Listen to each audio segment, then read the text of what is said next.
चले संग हिमवंत तब पहुँचावन अति हेतु। विविध भांति परितोष करी विदा कीन्ह विषकेतु। तब हिमवंत अत्यंत प्रेम से शिव जी को पहुँचाने के लिए साथ चले। वृषकेतु शिव जी ने बहुत तरह से उन्हें संतोष कराकर विदा किया। तुरत भवन आए गिरिराई, सकल शैल सर लिए बोलाई।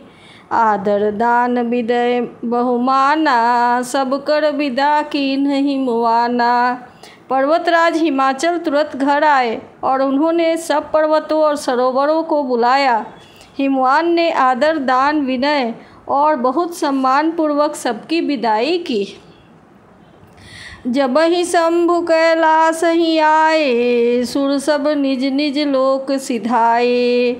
जगत मातु पितु शंभु भवानी, तेहि सिंगार न कहूँ बखानी।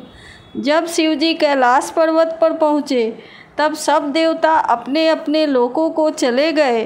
तुलसीदास जी कहते हैं कि पार्वती जी और शिव जी जगत के माता पिता हैं, इसलिए मैं उनके श्रृंगार का वर्णन नहीं कर सकता। करहि विविध विधि भोग विलासा, गणन समेत बसहि कैलासा। हर गिरिजा बिहार नित नयऊ, एहि विधि विपुल काल चलि गयऊ। शिव पार्वती विविध प्रकार के भोग विलास करते हुए अपने गणों सहित कैलाश पर रहने लगे। वे नित्य नए विहार करते थे। इस प्रकार बहुत समय बीत गया। तब जन में उसट बदन कुमारा, तारक असुर समर जेहि मारा। आगम निगम प्रसिद्ध पुराना, सन्मुख जन्म सकल जग जाना। तब 6 मुख वाले पुत्र स्वामी कार्तिकेय का जन्म हुआ, जिन्होंने बड़े होने पर युद्ध में तारकासुर को मारा। वेद शास्त्र और पुराणों में स्वामी कार्तिकेय के जन्म की कथा प्रसिद्ध है और उसे सारा जगत जानता है। जगु जान सन्मुख जन्म कर्म प्रताप पुरुषारथ महा। तेहि हेतु मैं वृषकेतु सुत कर चरित संक्षेप ही कहा। यह उमा शंभु विवाह जे नर नारी कहीं जे गावहीं। कल्याण काज विवाह मंगल सर्वदा सुख पावहीं। सदानंद मतलब स्वामी कार्तिकेय के जन्म कर्म प्रताप और महान पुरुषार्थ को सारा जगत जानता है, इसलिए मैंने शिव जी के पुत्र का चरित्र संक्षेप में ही कहा है। शिव पार्वती के विवाह की इस कथा को जो स्त्री पुरुष कहेंगे और गावेंगे, वे कल्याण के कार्यों और विवाह आदि मंगलों में सदा सुखी पावेंगे। चरित सिंधु गिरिजा रमन, वेद न पावहीं पार। वर्णय तुलसीदास किमी, अतिमति मंद गंवार। गिरजापति महादेव जी का चरित्र समुद्र के समान अपार है, उसका पार वेद भी नहीं पाते। तब अत्यंत मंद बुद्धि और गंवार तुलसीदास उसका वर्णन कैसे कर सकता है। शंभु चरित सुनि सरस सुहावा, भरद्वाज मुनि अति सुख पावा। बहुलालसा कथा पर बाढ़ी, नयनन नीर रोमावली बाढ़ी। शिव जी के रसीले और सुहावने चरित्र को सुनकर मुनि भरद्वाज जी ने बहुत ही सुख पाया। कथा सुनने की उनकी लालसा बढ़ गई, नेत्रों में जल भर आया तथा रोमावली खड़ी हो गई। प्रेम विवश मुख आवन बानी, दशा देखी हर से मुनि ज्ञानी। अहो धन्य तव जन्म मुनीसा, तुम्हि प्राण सम प्रिय गौरीसा। वे प्रेम में मुग्ध हो गए, मुख से वाणी नहीं निकलती।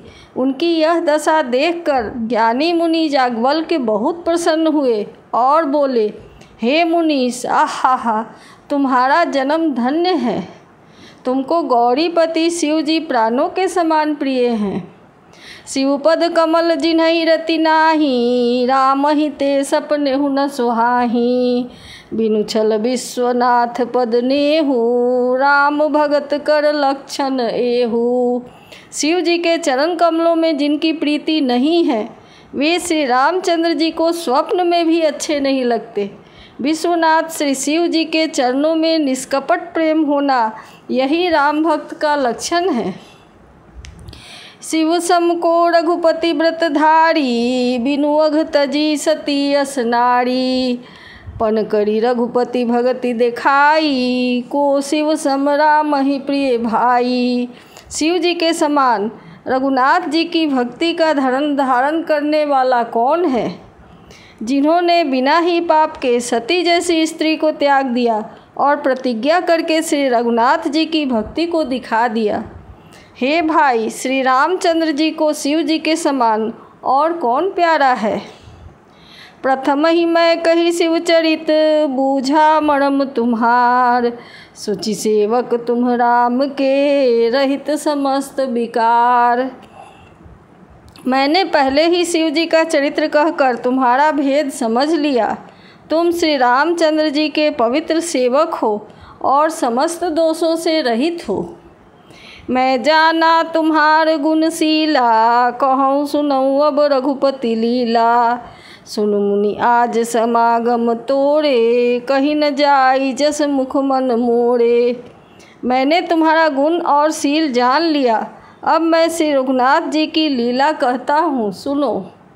हे मुनि सुनो, आज तुम्हारे मिलने से मेरे जन्म मन में जो आनंद हुआ है वह कहा नहीं जा सकता। रामचरित अति अमित मुनीसा, कहीं न सकहीं सतकोटि अहिसा। तदपि जथाश्रुत कहूँ बखानी, सुमिरि गिरापति प्रभु धनु पानी। हे मुनीश्वर, रामचरित्र अत्यंत अपार है, 100 करोड़ शेष जी भी उसे नहीं कह सकते। तथापि जैसा मैंने सुना है वैसा वाणी के स्वामी, प्रेरक और हाथ में धनुष लिए हुए प्रभु श्री रामचंद्र जी का स्मरण करके कहता हूँ। शारद दारु नारी सम स्वामी, राम सूत्रधर अंतर जामी। जेहि पर कृपा करहि जनु पा जानी, कभी उड़े अजीर्ण चावहि बानी। सरस्वती जी कठपुतली के समान है और अंतर्यामी स्वामी श्री रामचंद्र जी सूत पकड़कर कठपुतली को नचाने वाले सूत्रधार हैं। अपना भक्त जानकर जिस कवि पर वे कृपा करते हैं उसके हृदय रूपी आंगन में सरस्वती जी को नचाया करते हैं। प्रणवौ सोई कृपाल रघुनाथा, वर्णौ विशदता सुगुण गाथा। परम रम्य गिरिवर कैलासु, सदा जहाँ शिव उमा निवासु। उन्हीं कृपालु श्री रघुनाथ जी को मैं प्रणाम करता हूँ और उन्हीं के निर्मल गुणों की कथा कहता हूँ। कैलाश पर्वतों में श्रेष्ठ और बहुत ही रमणीय है, जहाँ शिव पार्वती जी सदा निवास करते हैं। सिद्ध तपोधन जोगी जना, सुर किन्नर मुनि वृंद। बसहि तहाँ सुकृति सकल, से वही सुख सुख कंद। सिद्ध तपस्वी जोगीगण, देवता, किन्नर और मुनियों के समूह उस पर्वत पर रहते हैं। वे सब बड़े पुण्यात्मा हैं और आनंद कंद श्री महादेव जी की सेवा करते हैं। हरिहर विमुख धर्म रति नाही, ते नर तह सपने हु नहीं जाही। तेहि गिरि पर बट बिटप विशाला, नित नूतन सुंदर सब काला। जो भगवान विष्णु और महादेव जी से विमुख है और जिनकी धर्म में प्रीति नहीं है, वे लोग स्वप्न में भी वहाँ नहीं जा सकते। उस पर्वत पर एक विशाल बरगद का पेड़ है जो नित्य नवीन और सब काल मतलब 6 ऋतुओं में सुंदर रहता है। त्रिविध समीर सुशीतल छाया, शिव विश्राम बिटप सुधि गाया। एक बार तेहि तर प्रभु गयऊ, तरु बिलोकिय उड़े अति सुख भयऊ। वहाँ तीनों प्रकार की शीतल मंद और सुगंध वायु बहती रहती है और उसकी छाया बड़ी ठंडी रहती है। वह शिव जी के विश्राम करने का वृक्ष है जिसे वेदों ने गाया है। एक बार प्रभु शिव जी उस वृक्ष के नीचे गए और उसे देखकर उनके हृदय में बहुत आनंद हुआ। निज कर दासी नागरी पुत छाला, बैठे सहज ही शंभु कृपाला। कुंद इंदुदर गौर शरीरा, भुज प्रलंब परिधन मुनि चीरा। अपने हाथ से बाघंबर बिछाकर कृपालु शिव जी स्वभाव से ही बिना किसी खास प्रयोजन के वहाँ बैठ गए और कुंद के पुष्प, चंद्रमा और शंख के समान उनका शरीर गौर था। बड़ी लंबी भुजाएं थी और वे मुनियों के से बलकल वस्त्र धारण किए हुए थे। तरुण अरुण अम्बुज समचरना, नख दुति भगत हृदय तम हरना। भुजग भूति भूषण त्रिपुरारी, आनन शरद छंद छबिहारी। उनके चरण पूर्ण रूप से खिले हुए लाल कमल के समान थे। नखों की ज्योति भक्तों के हृदय का अंधकार हरने वाली थी। सांप और भस्म ही उनके भूषण थे और उन त्रिपुरासुर के शत्रु शिव जी के मुख शरद पूर्णिमा के चंद्रमा की शोभा को भी हरने वाला था।